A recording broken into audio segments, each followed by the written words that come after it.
Good evening, everyone, and welcome back to another episode of the Richie Hicks Jr. Sports Podcast. I am your host, Richie, here with my guys, Mr. Brett Touchdown Bandick, via the West Canada Valley, upstate New York. Window 3, Big Bosco from the Bronx, Mr. Idris Salam. Window 4 in San Antonio, Texas, Iron Mike Zappi. We are here tonight to talk about a litany of things going on in the sports world. We're going to hit on the coaching carousel. New news, Jim Harbaugh is heading out west, to no surprise of any of us here on the panel. We're going to talk where we think Bill Belichick might end up in the very near future. We're going to speak on why January 22nd has become National NBA Scoring Day. We're also going to speak on the main course, which is championship weekend. The Detroit Lions, the Cinderella Lions, making a trip out to Santa Clara. Can they pull off the unthinkable and actually appear in a Super Bowl in our lifetimes? We got Lamar Jackson trying to flip the script, get to a Super Bowl against a guy that's frequently been going, Mr. Patrick Mahomes. We're going to talk about Tyler Bass and the ugly side of sports. Caleb Parkey handled it a little different. He wanted that smoke. We're also going to speak on The Rock, potentially going at it with his cousin. That would be very interesting. Could be a gate crusher for WrestleMania. But we are going to start here with January 22nd. Karl Anthony Towns, boys, dropped 62, and he's not even the main man in the association that night. Unbelievable.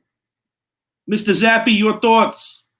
Not just on the performance, but that Minnesota team has really come a long way. Brett and I have had the pleasure watching them live a couple of seasons ago, where they were in the infancy of this roster. Minnesota is going to be a tough out in these Western playoffs for the NBA. Your thoughts, Mike? You know, not to circle around, but Minnesota, and then you talk about OKC, who is now the number 1 seed, so it's crazy that we're seeing these younger teams finally take the next step, and we think about teams like the Warriors have taken a big step back. But as far as what January 22nd has brought to us, I mean, I remember I was watching Joel Embiid, and I'm like, man, this dude's going to get to 70. He's going to get it. Remarkable. And he gets us, and then Cat is sitting there at halftime with 44, having scored the most first half points, topping Kobe Bryant. So it was like, wow, this guy is going to be flirting with 80 possibly, or even 71. You know, obviously we see Karl Anthony Towns finish with 62, which is an unbelievable feat. But then you see Joel Embiid go out and become the Sixers all-time leading scorer in a game by topping Wilt Chamberlain. So it's incredible. I mean, it happens on the day where Kobe Bryant dropped 81 in 3 quarters of a basketball game, so it's an incredible thing to see. I think NBA needs more things like that. Definitely gets people talking. I think it would be safe to say that outside of Tim Duncan being removed from a free throw situation on a potential rebound, we know the finals, Ray Allen, bang, the Miami fans tried to come in to no avail. This might be the second silliest thing that Coach Pop ever did. Well, maybe third, because we did lose to France not too long ago.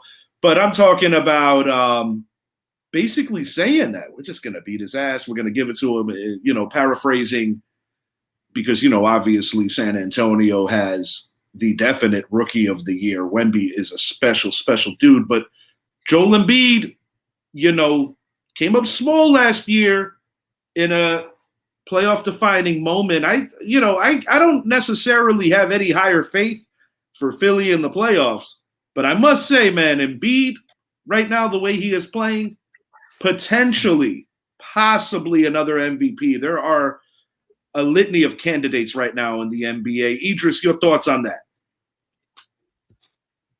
A lot of points for Embiid and for Cat. I mean, especially for 2 plays in 1 game. It's a lot of points, man. It's insane. But I'm going to be the Debbie Downer. I'm not impressed. I'm going to tell you why I'm not impressed. Because we playing it. This is a league that the big man doesn't play against the big man. You know, I need to see Embiid and Cat going head to head, not Cat going against a power forward or Embiid going against a power forward. I want to see the big men go against each other. This is the era of the set jumping positions in the NBA. You know. Yeah, and with these rules today, and like I said, call me the old man. With these rules today, that the free path rule and all this other stuff. I mean, it doesn't surprise me that he scored 60 and B scored 71, and I'm just not impressed. We've got a comment coming. Sorry to interrupt you, Idris. Are you good? The Basement Show with Mr. Nast. You don't fuel Joel Embiid. He can beat you during the regular season but playoffs. He goes hiding. Other players, other sports, and in the NBA alike have been accused of that. Mm-hmm. That's where I'm at with it. Same here. Bretsky. Yeah. Listen, I mean, it's great to see that performance, especially on Kobe's anniversary of him putting up 81. It's history. It is what it is. Like we kind of take this stuff for granted, but at the same time, Idris makes a point. Like it's not a center versus center. It's not a Shaq versus Yao. It's not you know what I mean? Like it's not the way it used to be. I mean, the league is more offensively driven now. It's and Embiid was was MVP last year. Possible another second one. Was he MVP last year or was that Giannis last year? I can't really remember now. He was MVP last year. Yeah. So I mean, and he had every right to win last year. And what happened? He disappeared in the playoffs. So you know what I mean? Like I don't put that much faith into it. Granted, it's a great milestone for him and the 76ers, but at the same time, are we going to see that performance come postseason? Hell no. It ain't going to happen. So I mean, it's I congratulate him. I congratulate him for the milestone, but when the games matter and and come March, April time, when they have to win, win or go home, he doesn't show. So it's just I'm not putting all my cookies in that one basket for him. No, I do want to make a mention of this because you're talking about game sevens, you're talking about disappointing when it matters most. The Milwaukee Bucks are currently paying 3 coaches. Doc Rivers is now in the situation, and I love Doc. I'm a Knicks fan. I loved Doc's tenacious nature and the leadership that he brought as a player. I do have a lot of respect for him as a coach. Some of it is on him. Some of it is legitimately on the players. I recall an episode where me and Idris were going in on the organization, going in on James Harden, backing it up last season's playoffs. What do you boys think about this hire? I have mixed feelings, to say the least. I'm still shocked about the Embiid comment because I looked at his stats: 23 for 41, only 1 3 made. It's pretty impressive to score 70, boys. I don't care how you do it. And he's going up against a guy that's 7'5". So, anyways, but in regards to this kind of reminds me of 2016. Why do I say 2016? Because I'm talking about LeBron James. What did he do? He didn't like what David Blatt was doing for the Cleveland Cavaliers. They showed David Blatt the door and put Tyronn Lue, and they won the finals that year. This is what it feels like. Giannis made his comments about his head coach, saying he lost complete confidence in him. They let him go. Do I like the Doc Rivers hiring?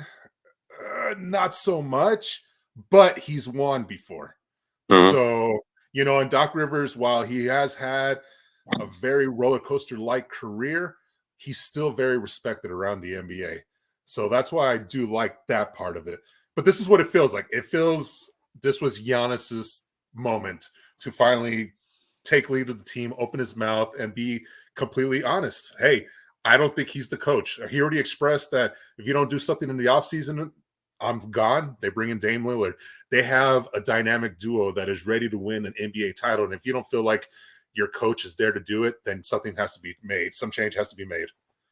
I do hear you on why the change. I am concerned if I'm a Milwaukee fan. if Doc's the guy to get them there. I understand that he did beat the Lakers, the Kobe and Powell Lakers with his big three of Allen, Garnett, and Pierce.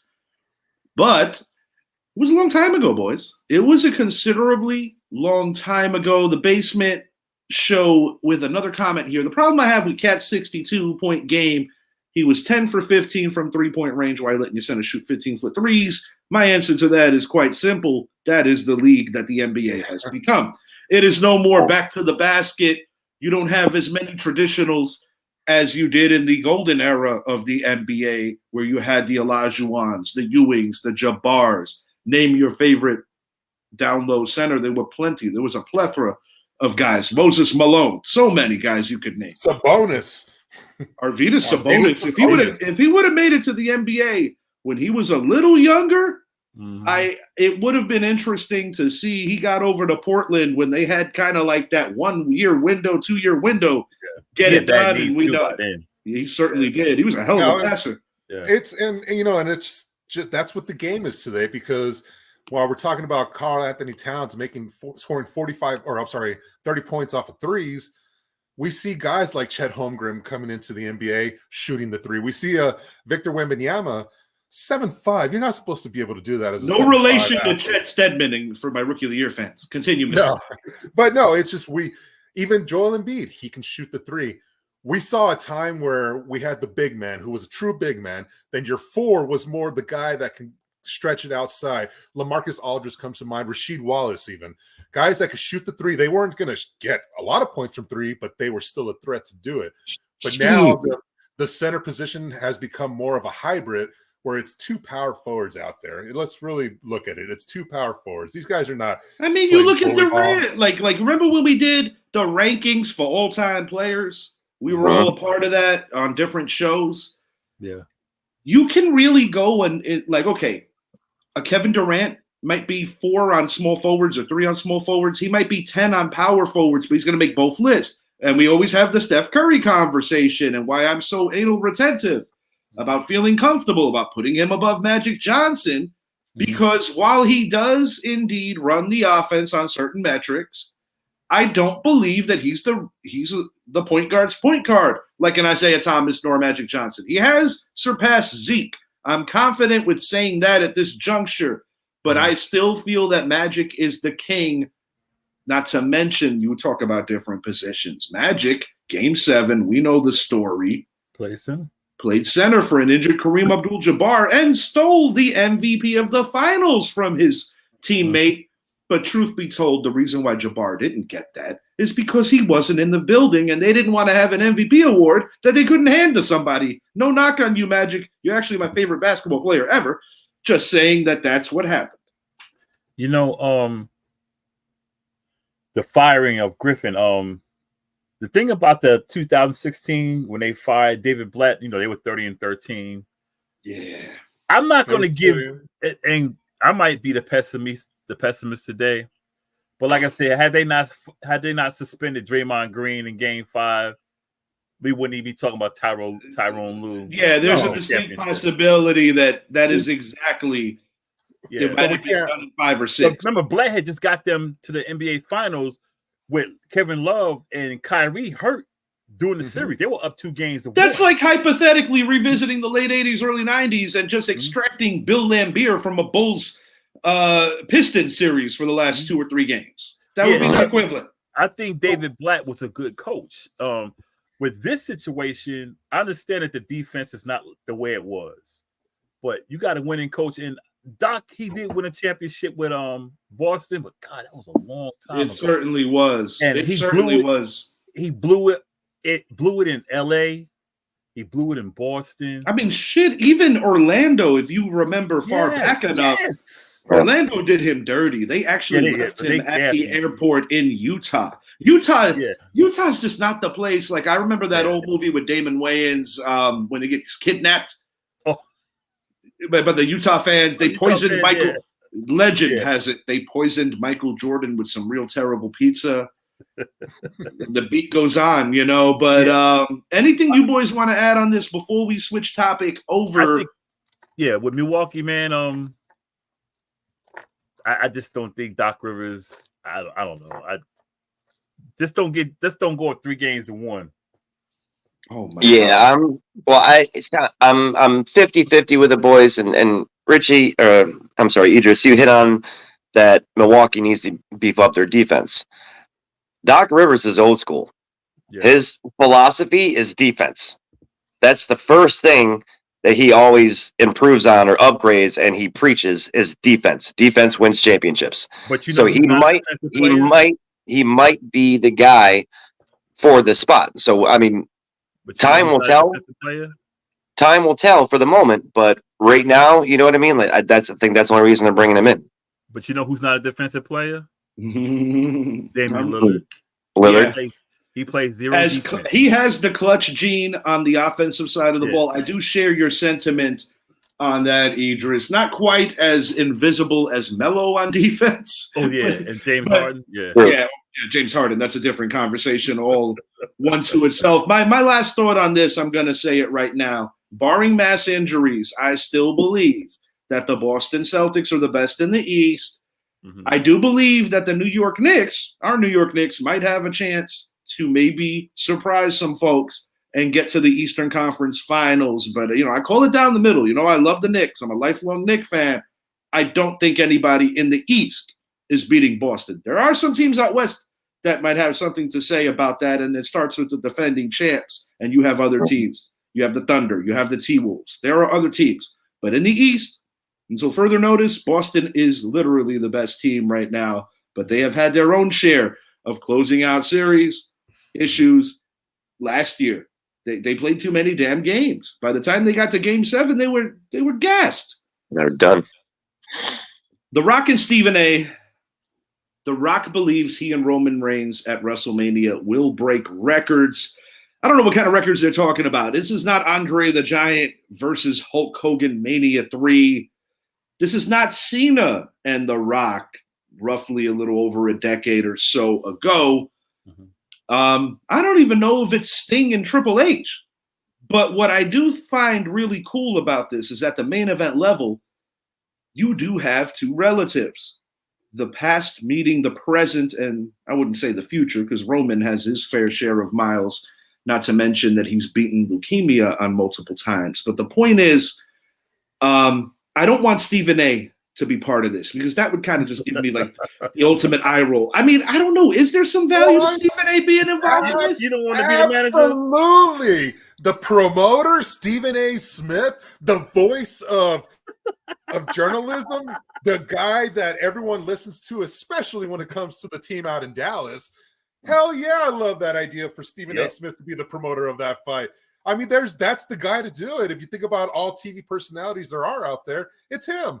But It's is not there gonna be Skip Bayless? now in terms of drama? I mean, obviously, professional wrestling, you already have the result decided, but sometimes they do surprise us. I remember you and Corey doing a show with me this time last year, and we spoke about was Cody Rhodes going to beat Roman, and me and Corey were pretty sure that was going to happen. It didn't happen. Pro wrestling is interesting with their storylines from time to time. We anybody that loved the Attitude Era knows what The Rock brought, knows what Stone Cold and those guys brought, the HBKs, yada yada. Is there any scenario where Roman Reigns ends his reign against The Rock as a transition champion, similar to how they did with Brock Lesnar doing all his other stuff and being the part-time dude but still holding the strap? Or is it going to be too predictable where Roman's empire continues yet again? I think Roman. I think Roman's empire is going to continue. And this is more fact. Just to let the viewer know, this is not right now. They're talking more like a year down the road. Oh yeah. No, I mean, at the end of the day, it doesn't matter what you think. Listen, the WWE is an entertainment business. Okay, this is what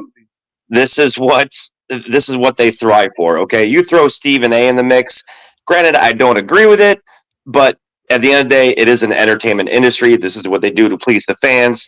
But it is kind of scripted. But yeah, I can see the torch, being passed to the future Hall of Famer in Roman Reigns. Because the thing that's kind of weird about all of it is like it's not really a torch. because he's already like flirting with like all kinds of records of like guys that were champions for forever, like the Backlunds, the San Martinos, the Hulk Hogans, yada yada.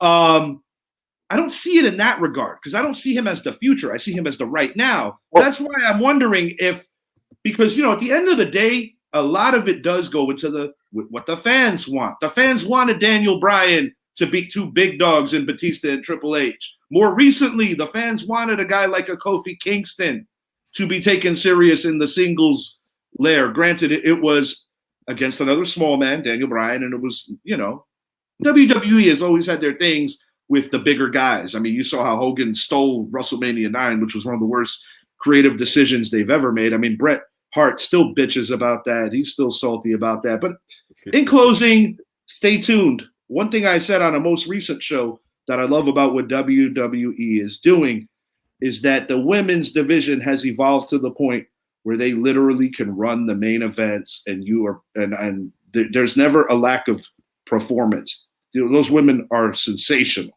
I gotta say that about the women's division. No, I 100% agree, man. I mean, unless there's some kind of agreement with this fight, let's say if Roman does win, then The Rock retires, kind of thing, and maybe if they add it. Well, that's the whole thing that's cool about building it. Yeah. Because it usually comes up about 3 months before Mania. Yeah. If they add that twist to it, then I can definitely see this thing exploding. Absolutely. I think what is going on here too is this is setting up where we're seeing the XFL. We saw them grow. Now them combining with the USFL. Mm-hmm. to create the UFL, and of course The Rock is still mixed up in that. Yes, sir. So I think we're going to see some sort of tie between the two, as far as wrestling and the UFL possibly joining forces somehow, promoting each other. Mm-hmm. You're going to get more fans that way, especially if you get a lot of these wrestlers opportunities to play. We saw guys like Brock Lesnar give it a try when he was with the Vikings. Yeah, but it didn't pan out. But a lot of these guys that are former wrestlers, that are wrestlers today, are former college football players. The Rock is the perfect example. Roman was actually a college, which I wasn't aware of until literally like 3 days ago. I didn't know that. So I think that's what we're going to hear about this, is you get all these fans involved. And plus, when we're talking about The Rock, we're talking about possibly one of the biggest names in Hollywood, in America, in the world. Mm-hmm. When you think of The Rock, everyone knows who The Rock is. So there's just a lot that seems to be going on with this, not just the family tie thing, but I think there's more to the story. And that's how a good take. I like your take. You know how Michael Strahan became everything that Tiki Barber thought he was going to be? Yeah. That's kind of like how The Rock became everything Hulk Hogan thought he was going to be. Because I remember in the 80s when they made that stupid-ass No Holds Barred, everybody thought that Hogan, or at least Hogan thought, that he was going to be like some kind of actor forever. I'm like, bro, you weren't even a great actor in the ring. You were a heel when you were a good guy. Never let nobody get over. I got to do a wrestling podcast with Q in the near future. I'm getting angry right now. I don't like the way they did my man Bret Hart. Tyler Bass, all social media accounts, after receiving death threats from fans, why life is so hard for the lonesome kicker, and why Adam Sandler's song is on point. I mean, fellas, it's got to be – there are lonely positions. A closer in baseball could rival that. A goaltender in hockey or in soccer could rival that. But there's nothing more lonely than when you are kicking a game-winning field goal to win a Super Bowl, or to send your team to a Super Bowl, or to win a division, or like something like this for a championship crazed, hungry fan base that is incredibly passionate, the Bills Mafia, and for things to go awry like that. I understand the anger. I mean, shit, I was sitting in Brett's living room when Matt Dodge went against Coach Coughlin's wishes and kicked it directly at Deshaun Jackson. I was so angry, I literally threw up. I threw up out of anger. That was like my contrast to, instead of crying, I literally threw up on Brett's floor. That's how angry I was. Anyway, getting to this here, it's like, guys, watch the game. You guys were watching the game. there were so many key plays that Buffalo missed on. The 50-yard bomb to Diggs. Allen, in my opinion. What's his name? Yeah. There were too many. There were too many. And it's like, while I do have a high opinion of Josh Allen, and why I do think that it's unfortunate that he gets so much crap from the media, sometimes you got to remind yourselves, quarterbacks don't play other quarterbacks. They play defenses, and they play defensive coordinators with great minds. And that great mind's name is Steve Spagnuolo. Yeah, listen, boys, nobody in Buffalo wants to hear those two words ever. Wide right, the commentator said it. And Buffalo, like I said, they had their chances to get back in the game. I don't understand going for it on 4th down inside their own 35 with 13 minutes left to go in the game. Yeah. Stupid, absolutely dumb call. And you guys mentioned, the drops by Diggs. You're disrespecting your defense when you do that because they were playing so damn hard. They were, and you're giving the KC offensive short field when they've been moving the ball well. So it's like, I didn't like the calling by the coach. And granted, you cannot put all of this on the kicker. It's just unfortunate that that's the way the game played out. Because he missed that field goal, that was it. It was done in the bag. And I feel horrible for the guy. I hope he comes back even stronger next year. This has got the Ray Finkel storylines all over it. I don't like this kind of stuff, man. This can really do some like mental damage to a person, and I don't want to see that happen to anybody.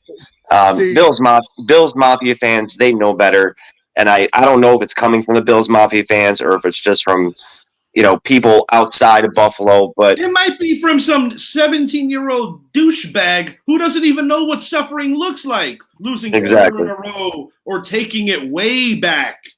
Yeah, with their AFL roots. There's a lot of stories before the Kelly and Bruce Smith era too. It's so stupid. But if you ask Josh Allen the question, you know what I mean? He's like, "Oh, well, we should have played better. I should have played better." Yada yada yada. Like, he's not going to put any blame on the defense or on the kicker. He's the captain of the team. He's going to take full responsibility. He was the first dude to hug him. He was the first dude to console him. That's a leader.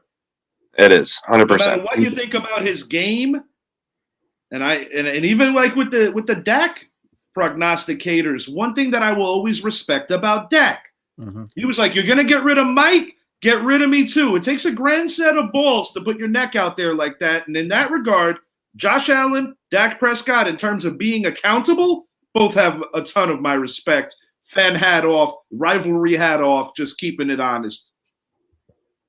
Yeah, it sucks to see, you know what I mean? But at the end of the day, Josh Allen is going to take credit for wins/loses because he's the captain of the team. He's the leader of the team. Absolutely. So, it just sucks that it, comes down to that one leg.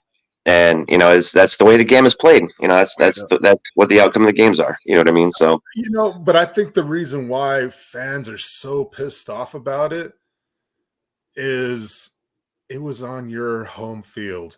There was no wind whatsoever. You don't have to worry about the crowd in the background. It wasn't a 60-yarder. The crowd was quiet too. It was very quiet. It was a moment where it's like, yes, it wasn't to win the game. And for all we know, it could have been a Butker might have kicked one in a minute and a half later and put him to sleep. But you wanted to go down that way. But it's just the Buffalo Bills fans or fans in general, we have a tendency to go for that one play instead of looking at the whole grand scheme of things. That's just how it is. I did it a little while ago when I said Matt Dodge. Like if the defense didn't give up 3 friggin' touchdowns as well. No. Yeah, but Matt Dodge kicking that ball that he was told not to kick it. Bro, Coughlin legit threw the friggin' the clipboard. He flipped. Yeah. Now Dodge went against the whole game plan. Now, fellas, Idris, Zach, and I want your feedback here. Yeah. We're talking about the Bills. The Super Bowl's around the corner. Can't talk about the Super Bowl without the guy who has the most Lombardis as a head coach. Is this the place for Mr. Bill Belichick?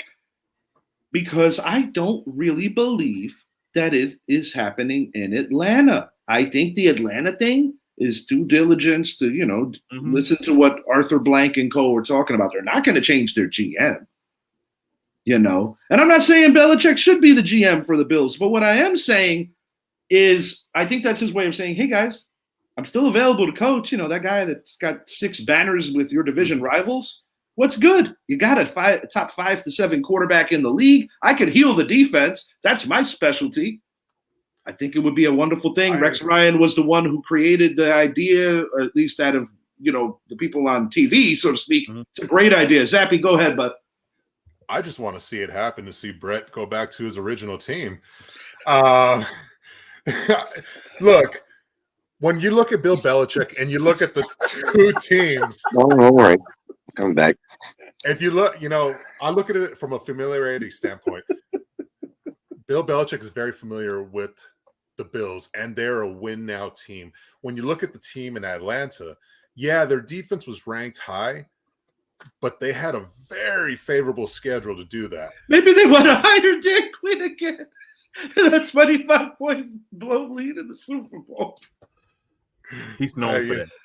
He's known for that. But it's when I look at the fits, Belichick to Buffalo makes all the world of sense. Yes, you fired Ken Dorsey in the middle of the season, and that was clearly a big reason why Josh Allen and the offense was just imploding right Mr. Zappy, you haven't made sense like this since the AFC East preview of 2 seasons ago. Hey, just saying, man. At least they weren't rooming together. Though. It makes sense, man. Top Gun's loading. He's getting ready. No, it makes all the sense. Yeah, because let me ask you, what about Atlanta intrigues you? Nothing. Nothing. It's a crappy city. It's a crappy GM. Yeah. It's a freaking crappy everything upstairs. The fans are knuckleheads. It's crappy. Yeah, but Zappy, I get it. I get your point. The only way Belichick would go to Buffalo is to stick it to Kraft. So, and I can kind of. I don't think no. Finish your point, bro. You're giving Kraft too much credit. He's a coach. Coaches want to win. Yeah, I know. It happens to be in your division. It's the best situation for him out of those that are available. It ain't reuniting with his former Giants team. He'll probably try to re-injure Daniel Jones if he has to deal with him. It's not his former Cleveland team, Deshaun Watson. That's horrible, and it reset the market for all the wrong reasons. Let me ask you a question right quick. Speaking of Daniel Jones, and this is way out. This is way in left field. On my Madden 24, Daniel Jones is playing with 2 different colored shoes, man. Really? On his injured leg, he has a. No, what happened is they stole that from the show. It was supposed to be Max Scherzer's eyes. They put it on his shoes. I have no idea. Really, bro? I swear, he's wearing an orange shoe on the foot that he injured his leg, and a black, whatever shoe. I'll tell you why I have not noticed. Are you sure it's not tape? No, it's because I run a lot of RPOs in Madden. It's a walking boot. No, it's a shoe. I swear to God. Shut up, Brett. When Vanilla Vic gets outside and fools the Philly linebackers and he's off to the races without falling over Jimmy Hoffa, let me tell you something. It is speed. That's why I haven't noticed that. Pure speed. Because like my play is like I gotta play you now at Madden to see this. Yeah. Maybe I'll record it because it might not show if we go on. It might do it. I don't know. It depends. But I swear, it's just like I play with the Giants with the white helmets, but without the logo on it. But sometimes what was weird is there was this little glitch for a while because they do a lot of updates. Yeah. Where Saquon had like these neon gloves. I was like, what did he steal these from a Seahawks fan? That was like going on for a couple of weeks and then they got back. I mean, there's glitches. I'm more irritated that there's no competition for the Madden series. Speaking of competition, boys, Jim Harbaugh, Los Angeles Chargers. What are your thoughts? Similar to what former catchers do as managers, quarterbacks do as coaches. I like this hire. He hit the pinnacle in college. He got so close with the 49ers. What are your thoughts, boys? I think we all agree this will happen. Okay, Rick, go ahead, Zach. Going to say this, like what you said, this is what we were all expecting.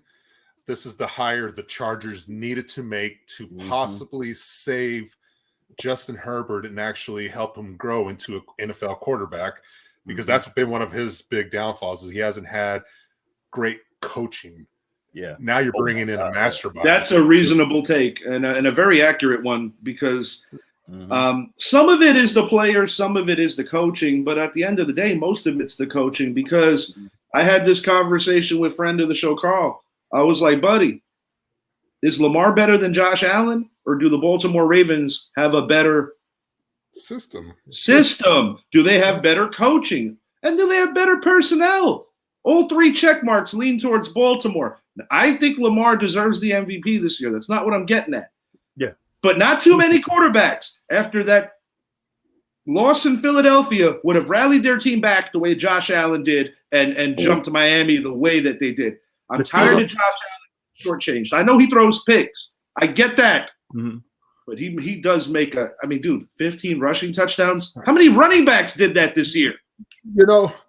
I'm going to defend Josh Allen on this one, because I forgot who it was who said it perfectly. Yeah, Josh Allen throws picks, but he's that risk taker. He is that risk taker because he's still going to get you 4,500 yards passing. He's still going to get you 750 yards rushing. 50 combined touchdowns or something like that. I've been to the finals 2 consecutive years in our league. It's because the media always is going to harp on the negative things, which blinds the rest of the positivity. I hate it. They did that shit with Favre too. Like, if Favre didn't walk away from the NFL with the most touchdown passes. Hey, that's a gunslinger. And when you think of Josh Allen, there's not many guys that could throw it across their body down the field 70 yards. 70 yards. Josh Allen can do that. So when you have guys like that, the percentage of completion when the further the ball is thrown is going to go down. No, he makes mistakes, but the guy still does a lot. What else? Like comparing him to Lamar, and you made a point, but like they put the right people around Lamar. Everyone knows when Josh Allen came out of Wyoming, he wasn't an accurate passer. He's like 55%. But see, with Buffalo, yeah. Well, with Buffalo, he had the growing pains. Yeah, with Buffalo, they want him to throw to where Lamar is a better passer if you compare the two. So that's why I give Josh Allen his props, because they make him do things that's his weakness. He got an arm. We all know he got a gun. I think we could all agree on some level or layer.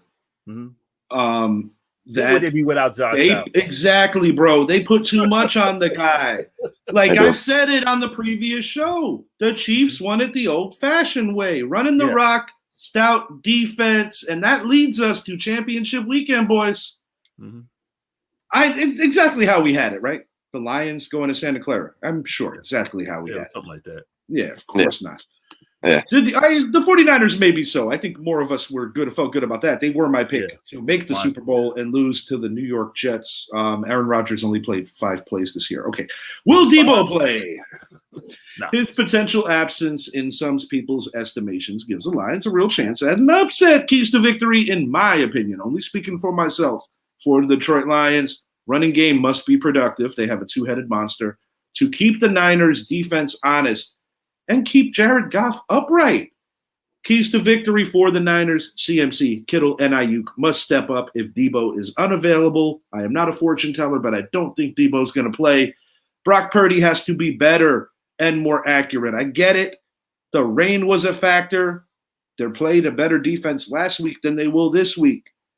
But I got this funny feeling that if Debo Samuel really doesn't play, or at least could even serve as a decoy, I didn't feel this way 48 hours ago. I didn't feel this way last week. I think the Detroit Lions have a puncher's chance here. Yeah. I want to hear all you guys' thoughts, and I'll give you my prediction last. Go ahead, boys. Whoever wants to jump in, please do. Yeah, I'm going to root for Detroit anyway, because they're the underdog story. True grit. I like the Debo Samuel thing. You saw how close Green Bay kept it last week without Debo in that lineup. and how they kept the game close. And, you know, And with him in it too, before he got hurt. The 49ers offense was just not, it was off. It was something wasn't right. You know, the blocking was off, the scheming was off, the timing was off. You know what I mean? So it's like, without him and that starting offensive lineup, Detroit definitely has a chance. And with that, I mean, we talked about Detroit's running duo, you know, between Gibbs and Montgomery. You know, St. Brown, all-star. Laporta's playing. I saw something about Zach Ertz being on the Detroit practice squad, and was that playing. Hold on one second, buddy. He's going to interject on that. Is Laporta not a go? Laporta's not a go, and that's why they signed Zach Ertz. He will be on the roster. So Laporta is not is totally. Yeah, I did see that the Zach Ertz signing. I wasn't aware that Laporta was totally on the show. I'm going to find that right now. But from my understanding was they brought him in. He's still playing, but they don't believe he's going to play. Okay. Yeah. Without Laporta, I don't know. That's going to be tough, man, because that guy's been balling. I mean, but Goff's been throwing the ball well. Their offense is scoring points. I mean, it's going to be a dogfight, guys. I don't think it's going to be able to run the rock. They got to run the ball to pull this shit off. It's going to be a dogfight all the way through the end. You know, I don't see Detroit giving up.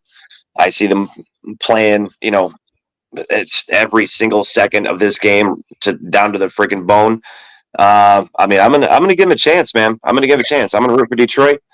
I'm gonna go for the True Grit team here. I'm gonna go 32-29 Detroit on the road for the dub, advancing the Super Bowl.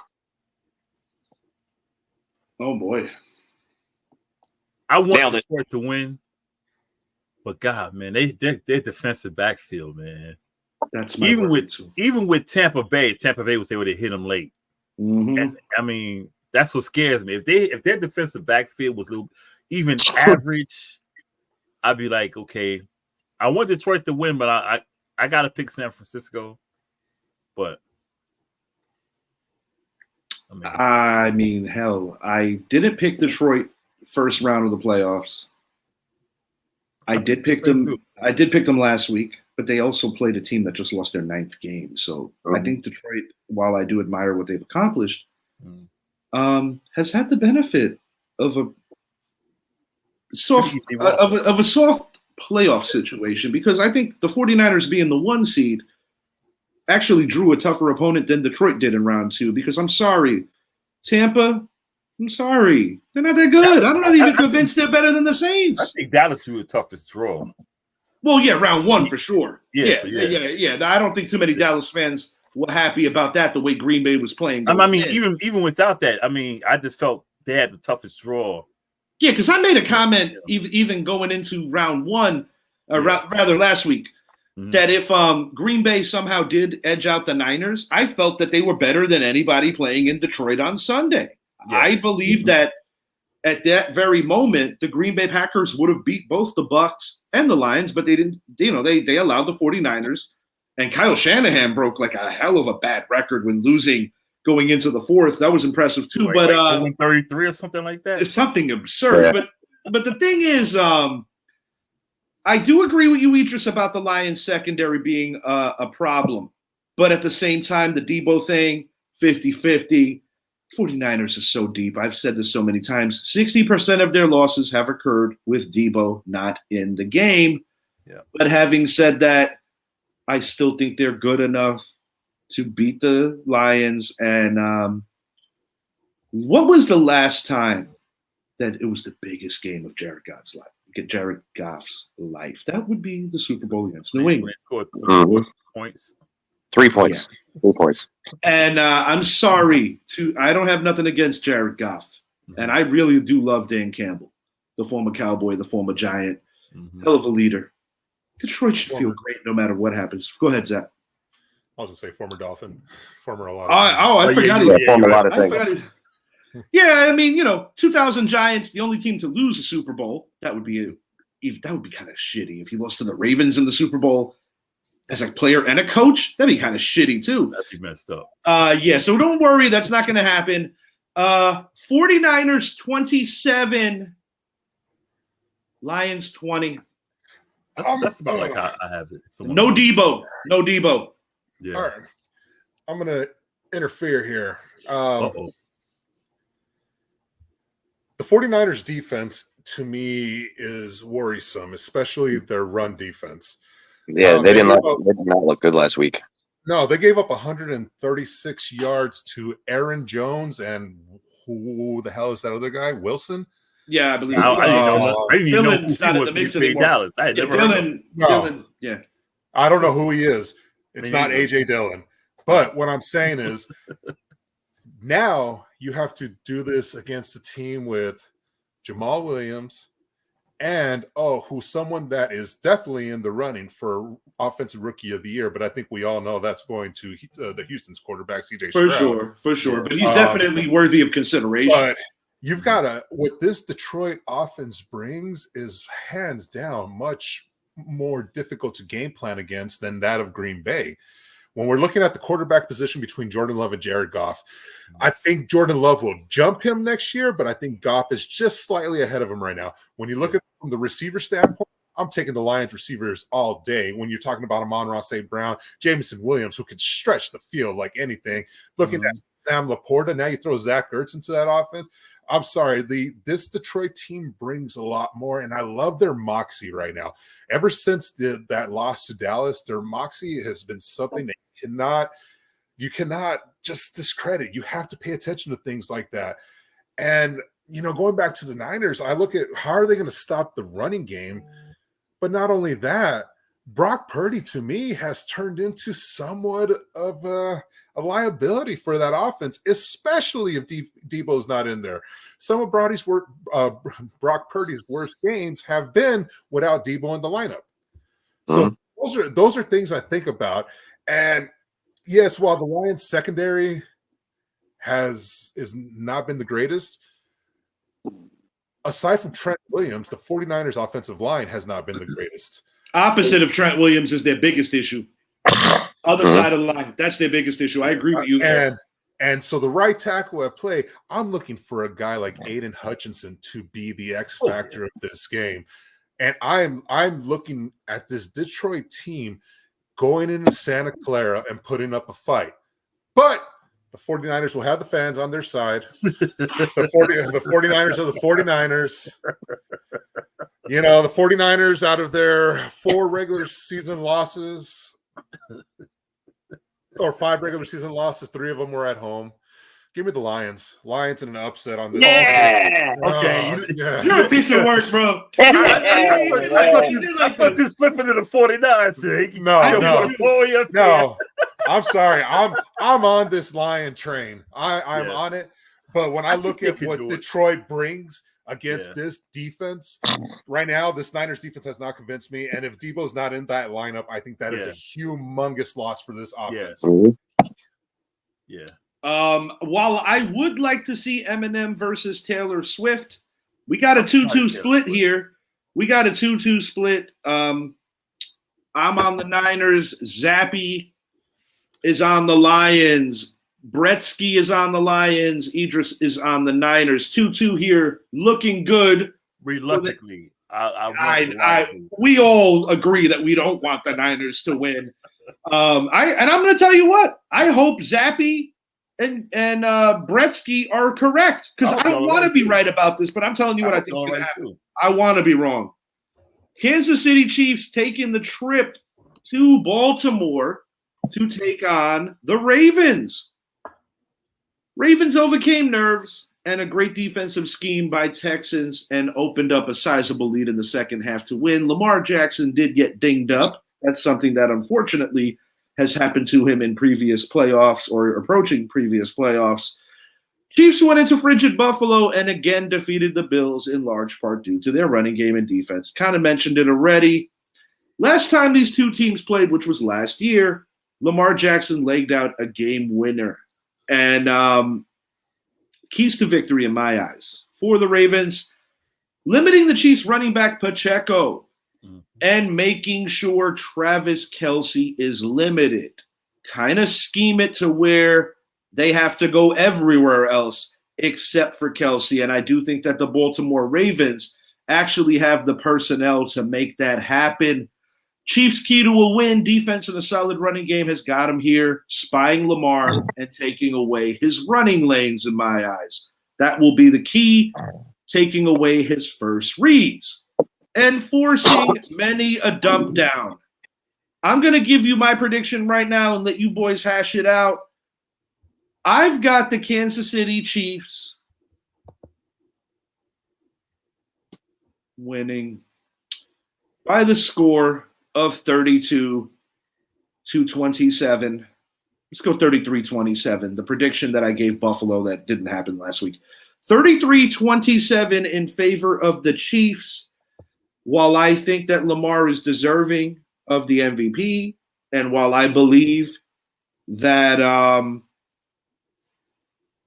the Chiefs are not who they used to be, I will always take great coaching, especially from a guy like Steve Spagnuolo and what he schematically has done to make Lamar look just a little less than MVP-ish in the biggest game of his career. And once again, I want to say this. I hope I'm wrong. I'm going Baltimore, man. I'm going Baltimore 31-21. I think Casey's defense to do what they do. I think they'll flush. I think they'll get to Lamar. But what I see with Casey's defensive line, Chris Jones gets at you. I've seen a lot of running backs take it along that right side and go down the field. Well, that's what pissed me off with Buffalo. They abandoned the run game. Yeah, and see, Lamar, yeah, I've seen a few of his plays as play action where he just took off down the right side of the thing. I just think this is not the KC teams we've seen. I agree with that part. That I do. You know, and I think the same thing. I think that Ravens defense, they got the right players to get at you on the line and in the secondary. They're all athletic out there. So, and I'm tired of seeing Taylor Swift. The hell, I'm tired of seeing Patrick Mahomes, bro. I could deal with Mahomes. I'm just tired of Taylor Swift. I'll just get out of here. Yeah. Mahomes daddy, Mahomes wifey. Listen, Taylor boys. Swift, Travis Kelce don't really annoy me nearly as much. Yeah, this is what is this? Patrick's 8 consecutive conference championship game. Six. Okay, that's insane, dude. I am not going to bet against Andy Reid and Patrick Mahomes. Granted, it's not the same KC team that we've seen in the past, but you have one of the best offensive-minded head coaches in the league going against one of the most talented quarterbacks in the league. I'm not going to bet against those two ever again come playoff time. And we noticed last week that the KC receivers finally came alive and didn't drop any passes when it was cold weather up in Buffalo on the road. I think it's going to be a close battle. Lamar deserves the MVP, but that KC defense, they're just brutal. They're relentless. Chris Jones is going to take over that line. But the two key factors, in my opinion, on both sides of the ball are Buckner, and then you have Baltimore's kicker, Tucker. You know what I mean? Like these two guys, the game's going to be won with one of those two guys, and I can go back and forth with either one. They're both terrific. They're both they're under pressure. They're unbelievable. But I'm still going to go KC on the road. 31-26, advancing the Super Bowl. And are you willing to say that you hope you're wrong? Yeah, I hope I'm wrong. I hope we're wrong. I want Baltimore. Yeah. I want Detroit. Well, not exactly, but I don't want the 49ers to win another Super Bowl. I could live with Lamar finally getting his. I really want Detroit to win, but fuck, you saw the first time they played the Ravens. I don't want to see a repeat of that. It's going to remind me of a Bills Super Bowl. Sorry. I got a question before Zappy goes. Let me test y'all's knowledge. Mm-hmm. What NFL player was drafted Mr. Irrelevant who won a Super Bowl against the team that drafted him? Did he play? Yes, he's a starter. What time era? he played within the last 10 years? Mr. Irrelevant would be NFC or AFC? If I give you the conference, I'm gonna give it away. Mr. Irrelevant. He's a Mr. Irrelevant, a starter. Won the bowl against the team that drafted him, and he played in the game. He played in the game. Mm. We're killing Zappy's time, y'all. Yeah. Ryan Suckup, drafted by the Chiefs, won the Super Bowl with the Tampa Bay Buccaneers against. You know why I forgot about him? Yeah, because he literally that doesn't count. He's a kicker. He didn't kick a lot. Good fucking trivia. That's why I thought y'all were gonna get it. When Zappy said AFC and NFC, that was good. If I had said AFC, he'd have got it. I wouldn't have got it because I honestly thought Ryan Suckup was undrafted. So, you know why? Because most kickers don't get drafted. Most of them. Last kicker, last play in the draft. Damn, that's a good question, Idris. That was money. Zappy, you are up. What are your thoughts? What I have learned is here. I'm just going to go ahead and give you my AFC West predictions for the next 7 years. Chiefs are going to win it every year. I am no longer betting against Patrick Mahomes. I've learned my lesson forever. I thought for sure he was going to get his first road playoff lot. No, he didn't. And whether the Bills made their mistakes or not, they won. What scares me about this Chiefs team is they have a Super Bowl defense. Yes. And their offense is starting to click because of one player, and that's their rookie, Rashee Rice, who, because of him, we saw the production Kelsey put up last week.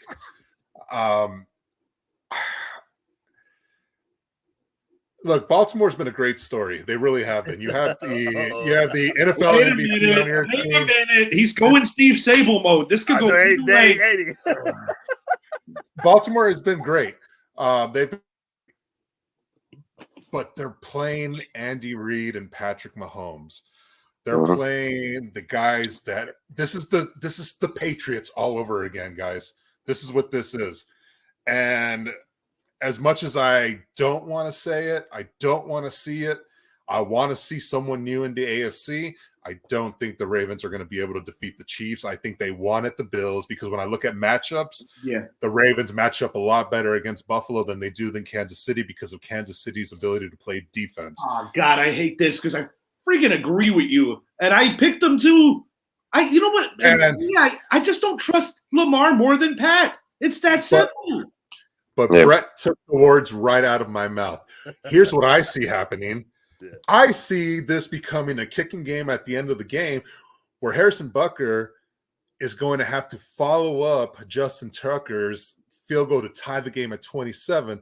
But somehow, some way, there's going to be 13 seconds left, probably a little more. We'll go with 31 to 42 seconds left, but it'll be enough for Patrick Mahomes, Kelsey, Rashee Rice, that team to get down the field, give Harrison Butker that chance to send them to the Super Bowl. And I think the Chiefs do it 30-27. Oh God, I hope 3/4 of us are wrong. Yeah, dude, like I don't want to pick the Chiefs. I don't. But the thing is, after seeing, and I get it, the level of opponent just Baltimore's a better team than Buffalo. They don't have a better quarterback than Buffalo. Yes, Lamar's the MVP. I'm fine with that. But they have a better team. They have a better coach. And Lamar has improved as a passer. That was something that we were talking about in the offseason, in the other offseason. He has arrived. He is a full-faceted quarterback now, and he should be very proud of himself because it is hard to improve that metric of your game when, so much of it had to be cultivated over time. Man, I really hope the Ravens win this game. And I can't and it kills me that I even got to root for them because I don't even like the Ravens. They're the only team that my team lost to in a Super Bowl. I'm just tired of Taylor Swift. It's gonna be Eminem versus Taylor Swift in the Super Bowl. I do like the State Farm commercial. It does make sense on that. That's 4 words. Not if you bundle them. For my Idris, my favorite commercial. for Idris, for Zappy, for Bretsky, thanks for staying up late with us and hanging. It has been our championship weekend previews. Announcements to come for our next show. Enjoy the weekend of football. We will be back soon. We out. Go Lions. Lions.